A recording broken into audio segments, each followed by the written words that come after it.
Au hôpital général de Béjéville, Chantal, à peine arrivée avec sa fille malade en pédiatrie, est reçue, à sa grande surprise d'ailleurs, car victime par le passé d'un accueil différent dans un autre établissement sanitaire. Nous avons été très bien reçus par le médecin.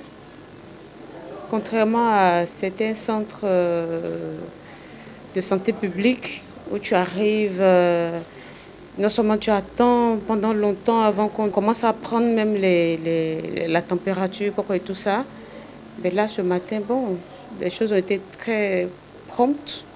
En salle d'hospitalisation, cette dame, Nabissa, mère de 7 enfants, dit être satisfaite, elle aussi, des différentes prestations.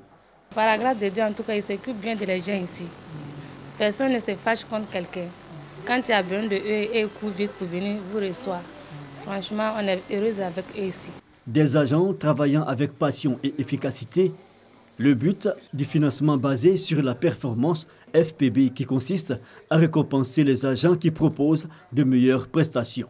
J'avoue quand même que le PBF est venu booster un peu la qualité de nos services. C'est une situation quand même à pérenniser et il faut encourager le personnel même à s'investir véritablement dans les activités du PBF. Plusieurs hôpitaux généraux et établissements sanitaires de premier contact, à l'instar de l'hôpital général de Béjéville, bénéficient du FPB. Un pan du projet de renforcement du système de santé et de réponse aux urgences épidémiques PRCE.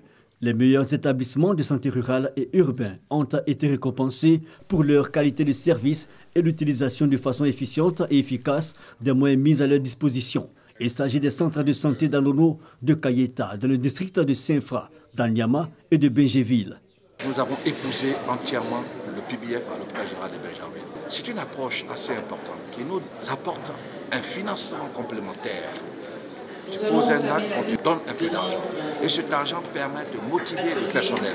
Nous avons un petit centre de santé qui aujourd'hui est vu de partout à cause de la qualité des infrastructures. Un projet financé par la Banque mondiale et l'État de Côte d'Ivoire. Ce projet vise à améliorer la prise en charge des soins des populations et la réhabilitation des établissements sanitaires.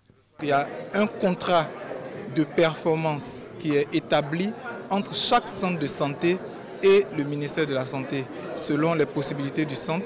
Et à chaque fois que ces résultats sont atteints, il y a une contrepartie. Ce mécanisme est un facteur de motivation des acteurs sur le terrain et aussi une orientation pour la tutelle. Réhabiliter un système de santé, si le personnel soignant n'est pas motivé, s'il n'est pas formé, s'il ne bénéficie pas d'un appui du gouvernement ou des partenaires, cela bien sûr sera vain. Et c'est la raison pour laquelle, avec le financement basé sur la performance que nous sommes en train d'essayer de mettre en place en Côte d'Ivoire, nous avons vu les résultats. Le PRCE enregistre à mi-parcours, entre autres, l'identification de 90 500 personnes indigentes dans le cadre de la couverture maladie universelle à CEMU, l'évaluation des besoins en infrastructure des 560 centres de santé, dont 102 seront réhabilités à partir de mars, l'étude sur la prévalence du diabète et la mobilisation de 5 milliards de francs CFA pour lutter contre les maladies épidémiques, notamment la maladie à virus Ebola. Lancé en 2015, le projet prend fin en 2020.